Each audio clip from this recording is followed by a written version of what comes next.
started with roll call. I am, or we will be muting everyone.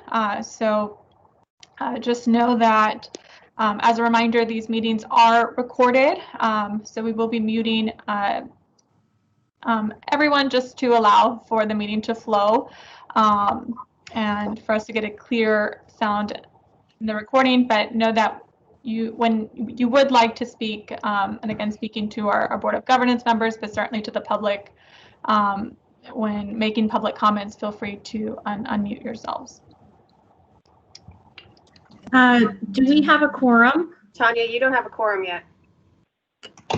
We don't. Okay. So how many more members do we need, Melanie? I'm looking at the attendance right now of who's signed on already. Okay. This is Susan Larkin. I'm voting by phone until my computer reboots. Thank you, Susan.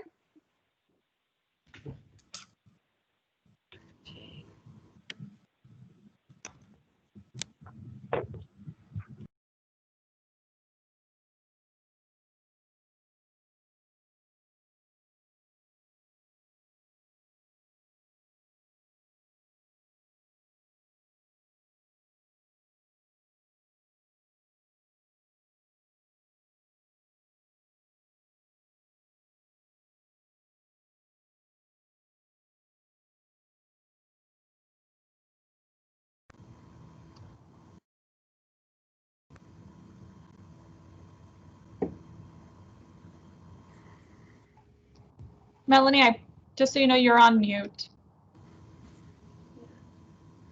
Waiting for just a few more to make quorum. How many more do we need? I think one more. I think we need 2 more. I'm showing 8. Let me confirm that. No. Okay. Oh, Dr. Chang's on now. I show 9. Let me go through the list and see who's present. I see Supervisor Spiegel's here. Nicole Daly, are you here? Yes, I am. Chad Bianco?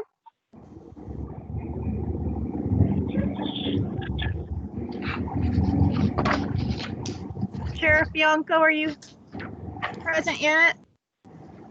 Okay. Karen Hansen?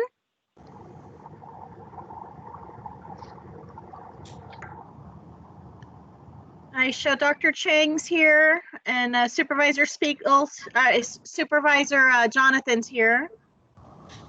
Letty, I see that you're here. Bill's here. Tammy, Angelina.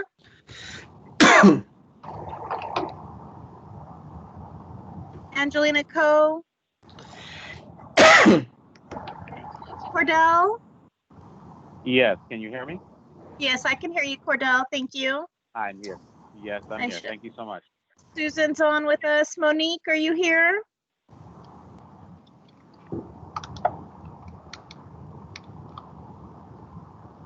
Tim Brown.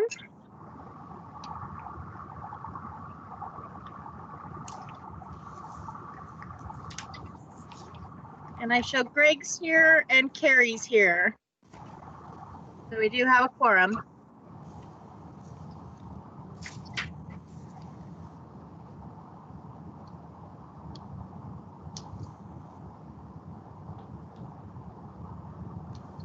Tammy, you are on mute.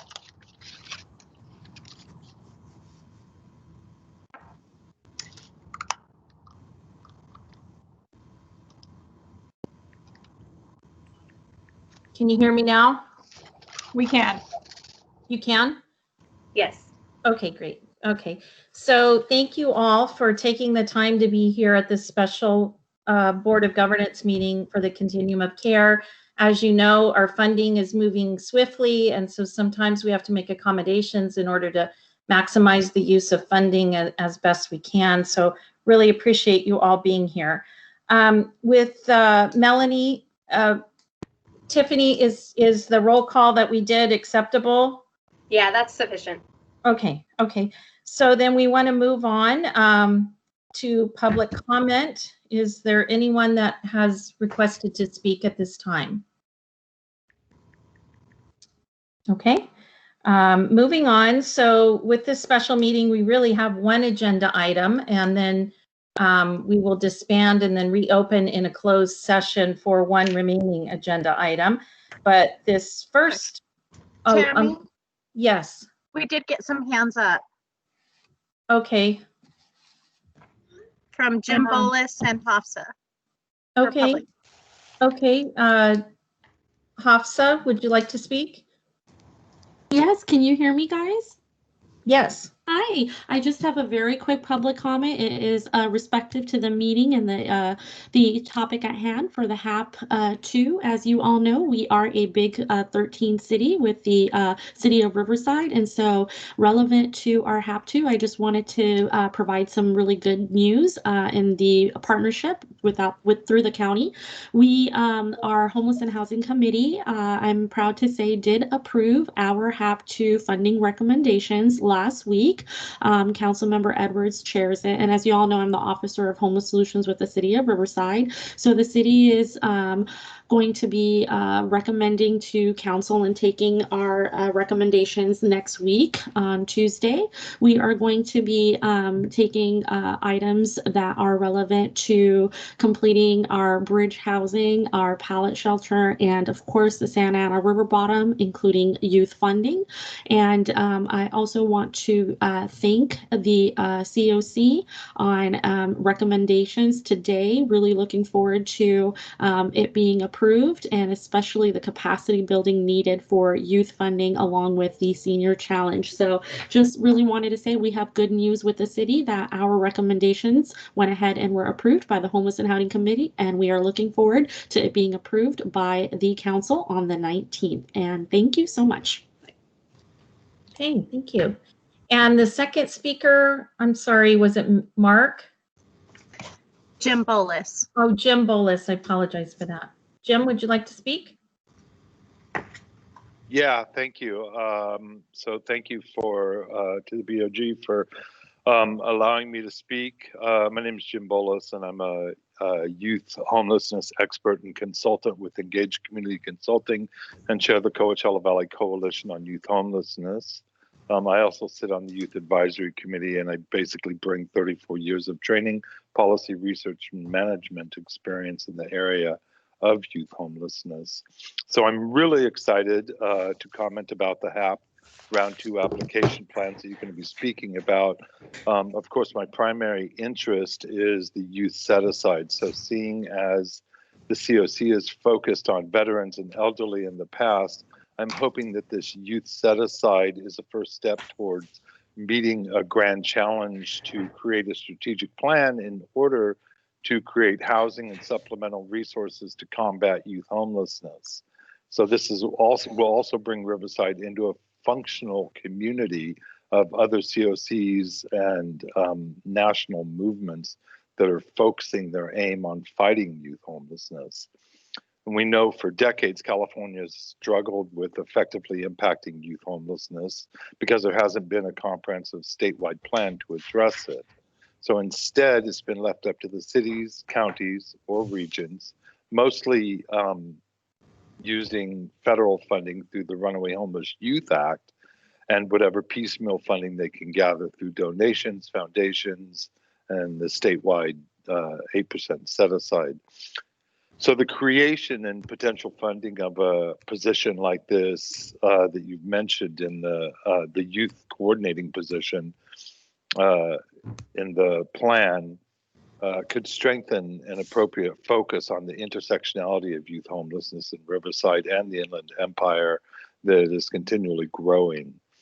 So by having a coordinated youth-driven process of housing, employment, education, health, and wellness, among other systems, we can provide comprehensive professional skill development to both the youth and adults serving youth and adult programs serving youth experiencing homelessness. Having such coordination and or best practice diffusion can only heighten the impact the Riverside CoC can have on appropriately addressing the rampant crisis of youth homelessness in our region. So I encourage you to reach out to youth consumers, experts, and agencies to effectively define the best purposes for such a role, and hopeful for the unaccompanied youth at risk of or experiencing homelessness in Riverside County. So thank you for allowing me to speak. Thank you. Okay, moving on to item 3.1, funding prioritization for homeless housing assistance prevention program, round 2. Tanya is going to give us an update on that. Thank you, Chairwoman. Thank you everyone for joining us today. Excited to talk to you about the state's homeless housing assistance prevention program, round 2. If you recall, we met on December 2nd and the Board of Governance made some funding recommendations, and we will revisit those during our time today, but I just want to make note, if we can jump on to the next slide, that we are now going to be discussing HAP round 2. And I am not seeing the PowerPoint on the screen. I'm not sure. Oh, I see Melanie giving me the 1 second sign. But I just wanted to make sure to give you guys a quick, some quick background information. As our chairwoman referenced, the state is providing continuums of care with funding like we've never seen before, but we feel very good about it and want to be intentional about the funding recommendations we provide to the Board of Governance, the continuum of care, as to how those funds can be used. So again, these are state dollars. It's a one-time block grant program, and Riverside County is expected to receive, rounding up here, $1.6 million. These funds need to be spent by June 30th, 2026. And I will add that at this time, the continuum of care is preparing an application to the state. The city of Riverside also received an allocation, as so did the county. And so each entity is preparing an application that is due to the state on January 23rd, which, interesting enough, is on a Saturday.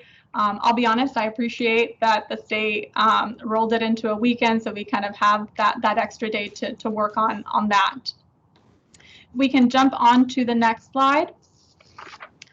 Tanya, can I just want to bring to light a comment that you made in our discussions. So at one time, I had understood that HAP funding could be continuous rounds, but it looks like this will be the last round. Is that correct?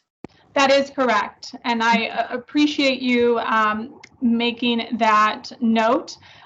We, as you know, work very closely and meet regularly with state and HUD representatives in preparation for, new programs that are being used to support homeless efforts. And our understanding to date is there will be no round 3. Round 2 is it, at least for the HAP program. The slide on your screen brings us back to, or gives us a snapshot of homelessness in Riverside County. We, staff and the CoC, BOG, have really had some good conversations about making sure that we are using a data-driven approach, so that when we are presented with opportunities to make funding recommendations and determine which activities we want to support, that there's this going back to, looking at who is experiencing homelessness in Riverside County. So I was very intentional about including this slide. Of course, we are using 2020 point and time count data. I think the points that I wanted to emphasize, you'll see that I underlined, but Jim Bola spoke to youth homelessness at the last Board of Governance meeting. I think actually at the last two Board of Governance meetings and Continuum of Care meetings, there has been conversations not only about youth, but also senior homelessness. Certainly with both of these populations, we have seen increases.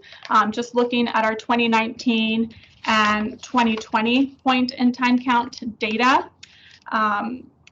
And I think it's important to note that when you look at the sheltered versus unsheltered, that it's really, our homelessness rises are really driven by the unsheltered population.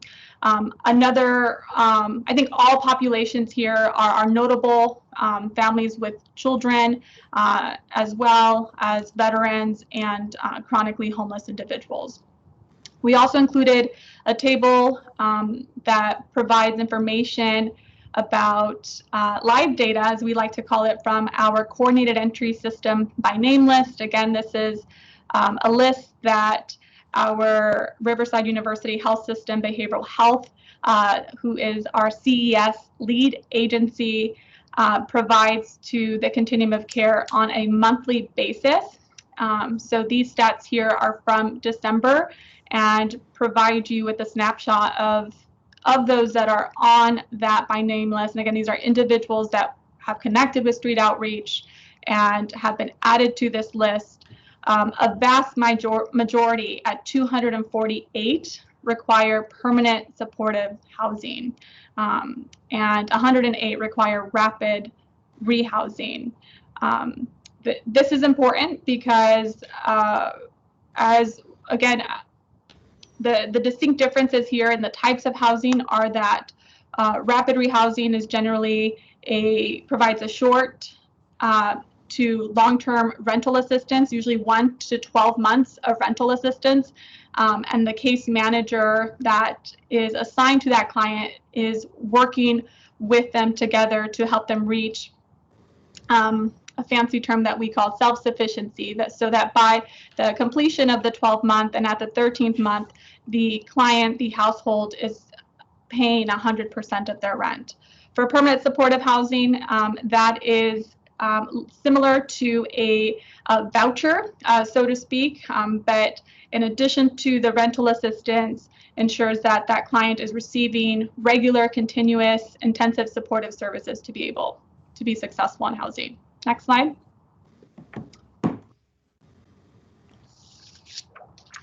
So HAP round 2, again, the state, like we like to be intentional, the state is also being very intentional about how they want communities to spend the funding. The funding is, of course, being prioritized to connect people to permanent housing, but we see an emphasis on Project Room Key. As we know, Project Room Key is the largest non-congregate shelter program that is operating in our county today and serves a very high-risk population, seniors, individuals with a compromised immune system, and then locally, we should feel very proud about setting and including expecting mothers. So there is an emphasis on Project Room Key. I just need to stress that in order to make our state representatives proud. In addition, you know, the state is saying, hey, if you're going to fund street outreach efforts, that's great, but we need to make sure that those street outreach efforts result in direct linkages to permanent housing. There's also an emphasis to make sure that we're coordinating these funds with other state funding we've received through HEAP, which is a Homeless Emergency Aid Program, HAP Round 1, and then COVID-19, and we'll go over those programs very briefly in just a second. There's also an emphasis to make sure that we are addressing racial equity in homeless populations. And if you recall, 1 or 2 meetings ago, our CoC staff attempted to, I think it was a good attempt to mirror what the city of Riverside is doing in making sure that we are looking at our client data and breaking down by race who is being served to determine if there are any racial inequities. And at the next CoC meeting, our plan is to present a finalization of the report and work with the CoC to make some very specific recommendations.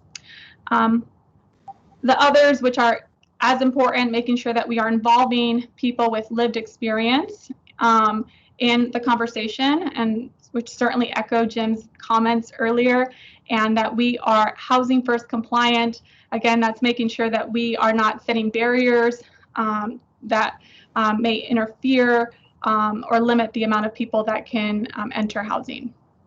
Next slide. So these are all of the eligible uses for HAP Round 1. It could be used for rapid rehousing, operating subsidies to support emergency shelters, and other types of, as an example, transitional housing programs, street outreach, services coordination. We certainly did that with our HEAP program, again, our Homeless Emergency Aid Program. We are currently supporting Martha's Village and Kitchen's employment program, just to provide an example. Number 5, system support, which Hafsa spoke to earlier, which really supports the creation of regional partnerships and supports to our homeless delivery system. Number 6 is delivery of permanent housing and innovative solutions. Those are our capital projects to build new permanent supportive housing, and also any hotel and motel conversions. Prevention, shelter diversion, you'll see that number 7, and of course, investments in new navigation centers and emergency shelters. Next slide.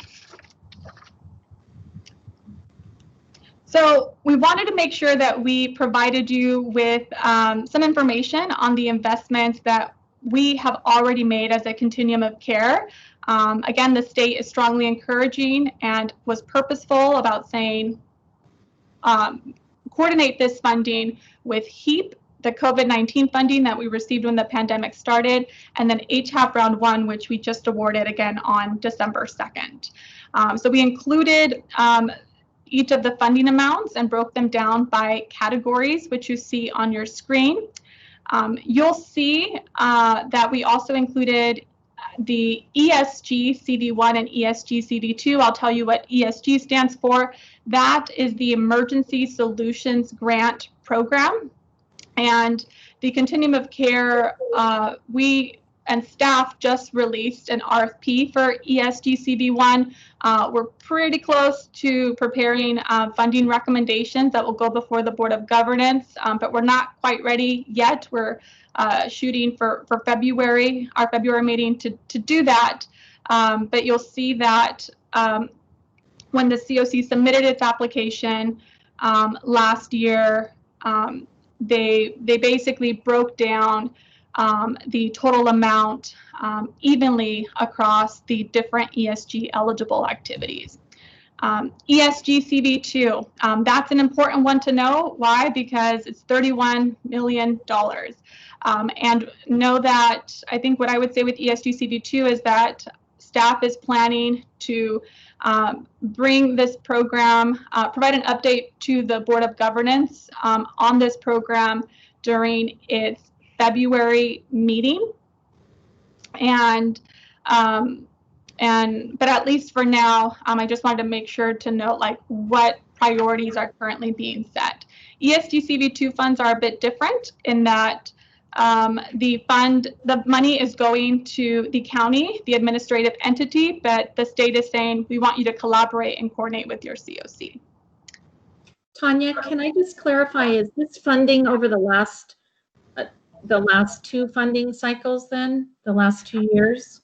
This is, that is correct, Tammy. It is, well, we're in 2021 now, so I'm struggling, but it's 2018. So since July of 2018. Okay. So before we move on, I think one final note is you'll see that under capital improvements, the only program that was used to support that effort is HEAP, and there was a large amount of money at $3 million. But note that those capital improvements were to support existing emergency shelter programs. There were 2 new programs, the City of Riverside's Bridge Housing Program and the Operation Safe House Mainstay Program, which together added 27 new emergency shelter beds to the continuum of care. Next slide. Next slide. Perfect. So what you have before you today, again, at this time, the continuum of care is preparing an application, and like the City of Riverside is proposing to prepare very specific recommendations on how these funds should be utilized. These recommendations include, out of all of the eligible uses, we would like to focus on these 5 different strategies. The first, setting aside $1 million to develop and acquire new affordable housing or permanent supportive housing units.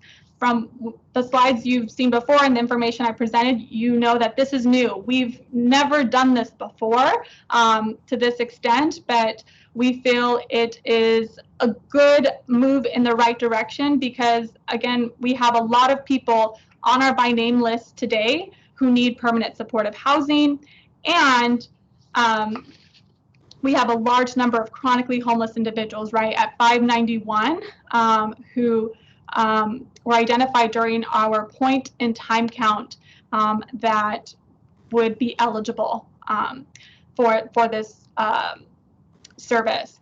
We're also recommending to set aside $235,000 to support the rehousing of Project Room Key participants.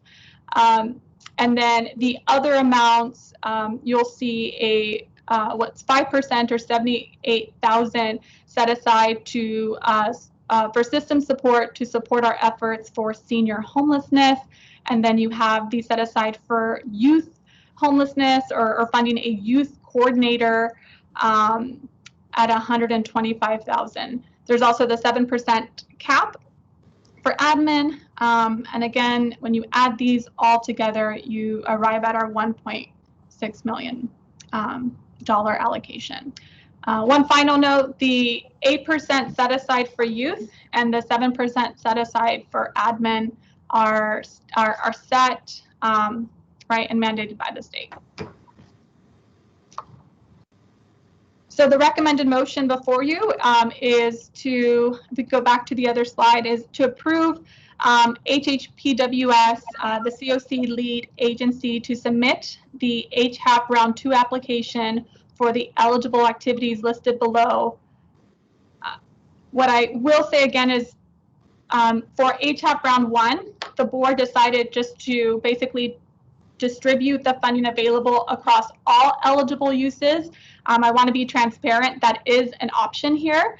But we are moving in this direction because, again, we're trying to be intentional, purposeful, and we're trying to show the state that, hey, we are coordinating all of our dollars and looking at our data to identify specific funding priorities. I'll end there and see if anybody has any questions. Okay. So I have a couple hands up. I think Greg's hand was up first. Do you have something you want to talk about, Greg? No, I made a mistake. I'm fine. Okay. Okay. And then I see Sabby. Yes. Thank you. And thank you so much for such a comprehensive presentation. And I'm sorry to be asking such ignorant questions, but I'd like to know the answers. So procedurally and timing wise, if this application is submitted as recommended, what happens next? What is the timing? When are the funds received? What's the time frame for organizations to apply? When do they get the funds, and when do they start using them? Sorry if the question is ignorant. No, that's great. I agree. It's a great question. So for us, the timeline really begins when we are awarded the funds. So once we submit the application, based on the language in the NOFA, we anticipate receiving an award letter within a 4-week time frame. Our plan at that point is to come back to or provide an update to the Board of Governance once we have been able to prepare a timeline. But I think at this point, right, And Tanya, no. I can kind of speak a little bit to that Okay. timeline for you. According to what the state is requesting initially, Savvy, the state wants to move funds as quickly as possible. So like we've noted, the application is due on January 23rd, which is statutory. It's a Saturday, but we're shooting for earlier. After that is approved, the state will have 60 days to review and ask for any amendments to the applications. If there is no amendments that are needed from our application or additional information that they need, then they will go ahead and post the award letters to the applicants within 30 days of that. So we could possibly be looking about 2 to 3 months before we have an award letter for us to start our internal timeline process. Thank you. Thank you. Sure. Okay, Nicole Daly. Good morning, everyone. Okay, I have a few questions. First, you mentioned the ESG round 2 was $31 million, and the allocation you showed on the chart was a pretty significant amount of money. But on the notice of funding availability for Riverside County, it was only $6 million. So just wondering, where's the other funds for that going to? Nicole, there are essentially two pots of emergency solutions grant or ESG dollars that come to Riverside County or come to serve Riverside County. There is, I think the $6 million that you are referring to is a pot that is administered by our Community Services Division and is not necessarily designated to service the CoC area. Gotcha. And so have those funds already been allocated, the ESG CV2, those have already been awarded, that $31 million? No, not yet. At this point, we have just prepared a plan, like a pre-plan, so to speak, to the state on how those funds should be used based on their priorities. Again, Project Room Key being the main focus because they want to make sure that, you know, that program can continue in the midst of the pandemic. So this breakdown that you see here is what we are basically put together as a proposed plan to the state, but we are still waiting official confirmation of those funds. Okay, and can you define for me operating subsidies? So, for example, the city of Lake Elsinore did receive a round 1 operating subsidy grant for HHAP. Does operating subsidies include, and when you look at AB 83, it doesn't define it either. Does it include supportive services or is it just basic operational costs? It includes a case manager that works out of an emergency shelter and is case managing those immediate needs. Most of the money historically has been used for very traditional shelter operations, and just because of the nature of emergency shelter, it tends to be very in just managing clients in, security, feeding, safety, That's what I thought. those types of things. Supportive services driven. Mm-hmm. But a case manager wouldn't necessarily be ineligible. Okay. So my question or comment to the group for consideration is, I do see that there's a need for the permanent housing and the idea of acquiring, rehabbing, etc. And I think it's great that we're trying to allocate funds to that. But in my personal opinion, $1 million isn't going to get you very far. So that's why I'm asking about ESG. To me, if there's $31 million there for that funding source, there could be some major projects that could grab those funds to build. And I'm not sure if that's a permitted use or not, but I'm just concerned about allocating $1 million towards permanent housing solutions because it's just not going to go far enough. So for example, the city just did our project and our total project cost is $4 million. And that's just to get up and running. the annual cost for operating the facility is probably going to be closer to $500,000 a year. And so the concern that I would have is bringing forward these one-time monies to create these one-time projects and then not being able to have a funding source moving forward to support them to continue to maintain and provide the services necessary. So I just bring this up as consideration because when I look at HAP round 2 and when I look at this chart, there's no alluding from this chart to the idea of regional coordination, which is a big priority for HAP 2, as well as complementing prior funding sources. So when the state initiated HAP, all these one-time rounds of funding, and AB 83 explicitly states this as well, the intent is to build on those funds that have already been allocated to ensure that these projects are successful. So I would just caution us as a body trying to go into new areas like senior housing or youth, where I'm not saying we don't need that. And I do know that there's programs and I do feel that there's a need there. I'm just suggesting that that $1 million for the delivery of permanent housing could potentially be better served in trying to find a way to support case management, supportive services, or some of the projects that we've already approved and given funding to make sure that they're more successful.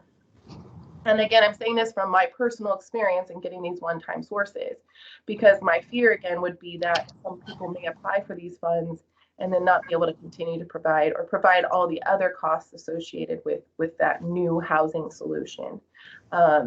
Or it may eliminate smaller cities or smaller entities that don't have the capacity to be able to get those funds and do more with it, if you know what I mean. So that's just something I feel that, again, looking at AB 83, there's two sections in 50220.5.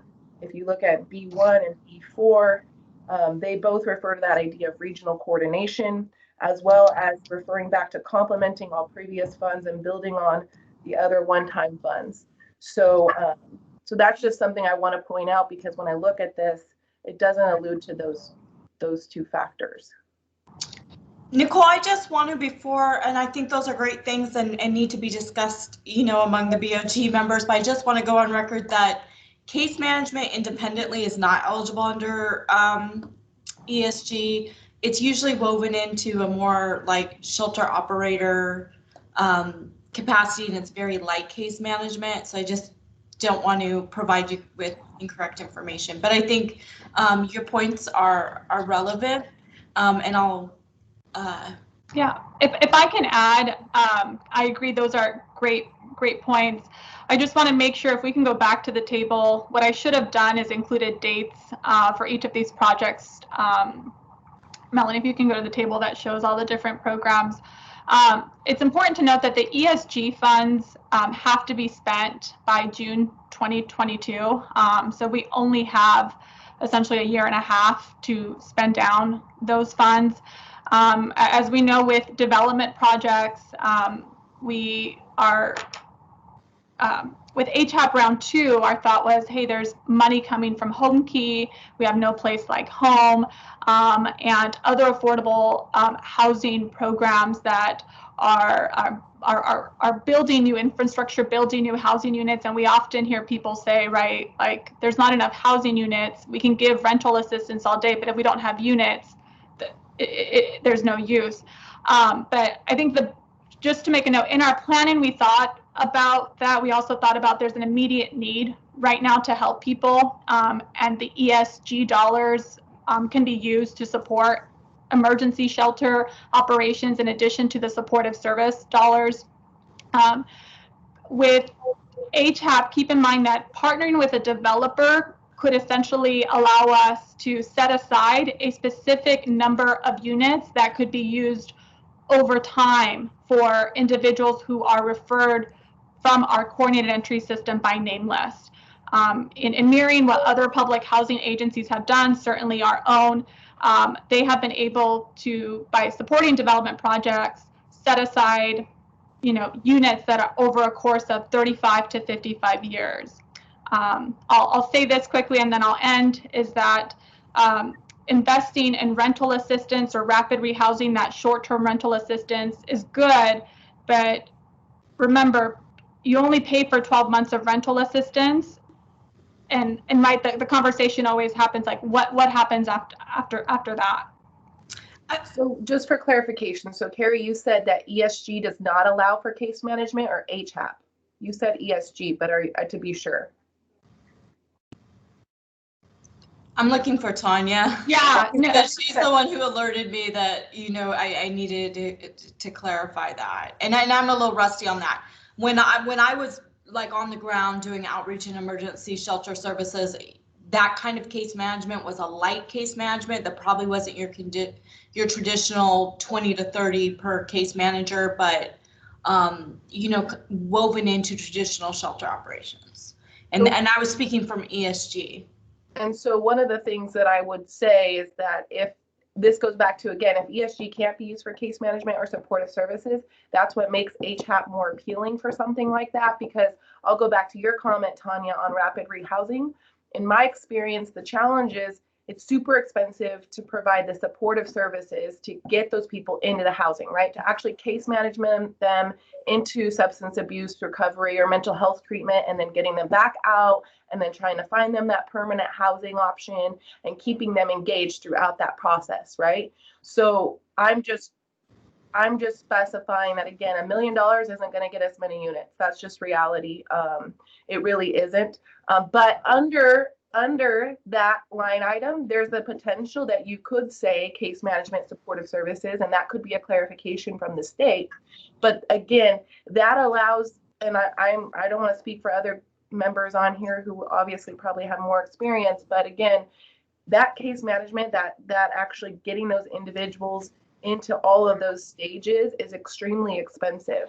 And you can provide them a house all day, but if you don't have that component, you're not able to make them successful. So that's just something I'll know, going back to the idea of which funding source can really be used for that, and whether that $1 million is really going to create those units that are out there for us to really make a substantial difference.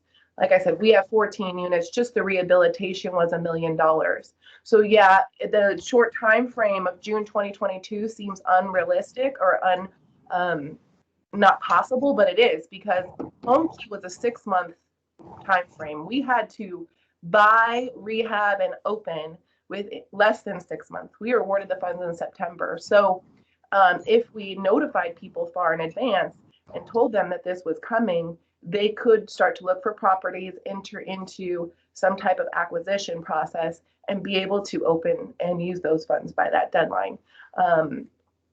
Especially in a hotel motel conversion, you know, we're not building from ground up. So I would just say to that, I think those are very valid points for the Board of Governance to consider. 50% of our emergency shelter participants on any year countywide exit back to homelessness. And it is specifically because of the lack of affordable housing units. And so that's one of the reasons staff proposed, just for consideration, the $1 million earmarked for permanent housing.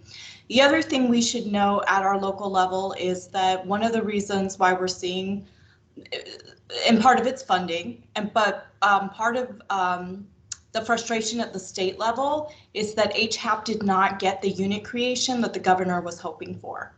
That locally there was this emphasis on supportive services, and I feel that need. I'm a strong proponent of, you can't do housing and services are like the perfect marriage, right? You can't prioritize one over the other. But it's kind of a conundrum that we're in locally, is what do we push ahead on? And you know, that's ultimately what is before the board. But it's a very difficult decision. And the case management, one option is to build to Medi-Cal. There's greater flexibility to build to managed care, and i.e. HP is trying to help us on going down that path. But it is a difficult decision that many localities are wrestling with. Can I ask a question? I know that in our pre-meeting, we talked about the permanent housing funding. And wasn't the idea that some of the money would go to developers that could then in turn match those funds? So they wouldn't be using their allocation 100% to pay for the unit. They'd also maximize the use of the funding by matching it with outside sources. Is that correct? Yes, that's correct. I think I heard, so I know Greg and Nick and Susan have their hand up. Yes. Greg, do you want to? Yeah, great. Yeah, I know Susan's was up before mine, but I just wanted to comment on this. And I understand, Nicole, that $1 million doesn't go a long way. But to Tammy's point, we can leverage other monies. So whether that is developer monies, whether that's city contributions, whether that's hopefully access to Project Home Key funds that are coming from the state, additionally leveraging with behavioral health dollars. In doing so, you create a much more attractive package for projects. Conversely, $1 million really is not going to get you much casework management either if you start talking about staffing and salary and benefits and all that. So to Carrie's point, and I mean, we can do all the case management. I know I agree they're married, but if we don't have housing, and that's the biggest challenge for us right now, countywide, is that we're doing a pretty good job of outreach of transitional housing through Project Room Key and other methods, but we don't have the permanent units, and we're never going to be able to stop the cycle if we don't get more permanent housing. Great. Susan? Okay, so I have slightly different question. You have put money under, excuse me, system support for the aging and the youth. My question is, it looks like those are for staff positions. Is that correct or not correct? And would those staff positions be under HPWS? So Susan, we have made a note there that it could be used to fund staffing positions. Our application to the state will not be that specific. We would simply select, we're applying for system support money with our youth allocation. Again, that's the mandated 8%.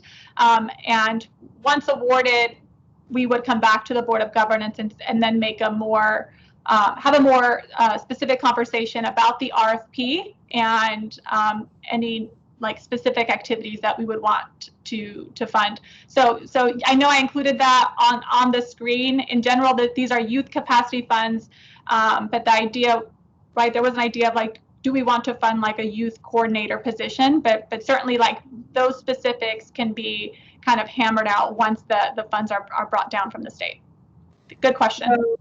So I have a follow-up question to that. So if the board decided that those funds, those two pots of money for youth and aging, should go to housing instead of system support, could we do that or not? Because my concern, again, similar to Nicole's and stuff like that, is I understand that we need expertise, but in all honesty, we need housing much more than we need the expertise. We have volunteers on the CoC that could provide the expertise, and I would prefer to dedicate that money to actual housing and support. So yes, the youth set aside can be basically used for any eligible uses. I only single that one out again because it's a specific set aside, but you are correct. We can do that for seniors as well if we decide not to go for the system support capacity building strategy. We can certainly set that aside for another eligible use. Okay, so basically we are setting aside the youth money, obviously we have to, and the other money for specific populations. Is that correct? Correct. Okay. Thank you. Oh, I have one other question. Do we know if HUD is suspending the NOFA for sure? Oh, the HUD CoC NOFA. I heard last week, again, no official statement from HUD, but we have I have a forwarded email from William Snow that says that they are looking at renewing all projects for 2021. So I threw up a happy dance last year, but we'll share more as we hear it. So the reason I asked that question is because, to Nicole's point, if there was a CoC competition and we did have bonus money or increased money, the city of Lake Elsinore could apply for that for running their project. So I was just asking for informational purposes. Thank you. Thanks. Tanya, can I add a little bit to it regarding the HUD CoC program? The 2021 HUD CoC is anticipated to be auto renewal with no applications needed. And then the HUD CoC, the HUD already pushed out the registration for the 2021 HUD CoC, and then is anticipating that would go into a regular cycle for 2021.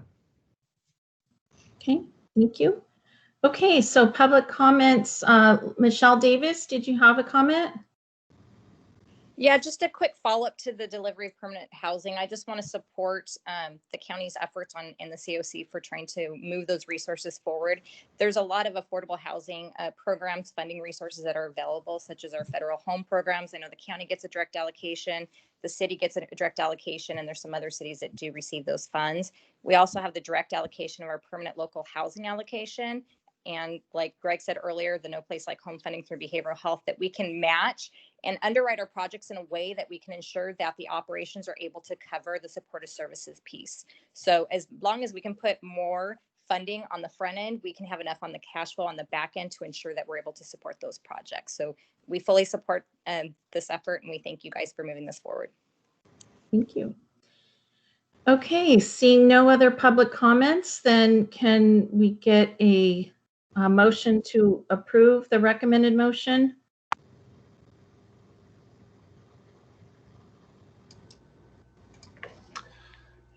I'll go ahead and move approval. Sabby Jonathan.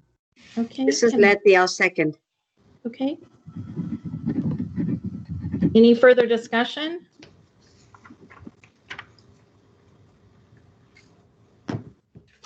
Okay, we'll call for a vote.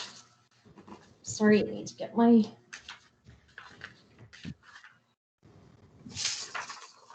Not sure. I'll try to read this. Okay, Supervisor Spiegel? Yes. Nicole Daly? Yes. Sheriff Bianco, I believe, is not present. Catherine Hansen? Yes. Dr. Chang? Yes. And Council Member Jonathan? Yes. And Leticia? Bill Blankenship? Yes. I'm a yes. Angelina Coe? Yes. Cordell Thomas? Yes. Susan Larkin? Yes. Monique? Yes. Oh, you're on. Great. And Tim, I believe, is not on.